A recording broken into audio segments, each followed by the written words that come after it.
اللہ اللہ اللہ اللہ اللہ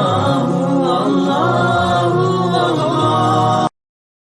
السلام علیکم ورحمۃ اللہ وبرکاتہ۔ صلح حدیبیہ کے دن نبی کریم صلی اللہ علیہ وسلم کا معجزہ۔ حضرت جابر بن عبداللہ رضی اللہ تعالی عنہ نے بیان کیا کہ صلح حدیبیہ کے دن لوگوں کو پیاس لگی ہوئی تھی۔ نبی کریم صلی اللہ علیہ وسلم کے سامنے ایک چھاگل یعنی پانی کا برتن رکھا ہوا تھا۔ آپ صلی اللہ علیہ وسلم نے اس سے وضو کیا۔ اتنے میں لوگ آپ کے پاس آ گئے۔ آپ صلی اللہ علیہ وسلم نے فرمایا، کیا بات ہے؟ لوگوں نے کہا، جو پانی آپ کے سامنے ہے اس پانی کے سوا نہ تو ہمارے پاس وضو کے لیے کوئی دوسرا پانی ہے اور نہ پینے کے لیے۔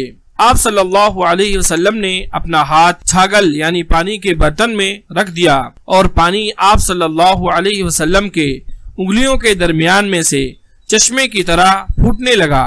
ہم سب لوگوں نے اس پانی کو پیا اور اس سے وضو بھی کیا۔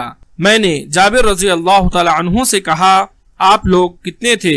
تو آپ رضی اللہ تعالی عنہ نے جواب دیا کہ اس وقت ہماری تعداد 1500 تھی، اور اگر ہماری تعداد 1,00,000 بھی ہوتی تب بھی وہ ہمارے لیے کافی ہوتا۔ بخاری حدیث نمبر 4152۔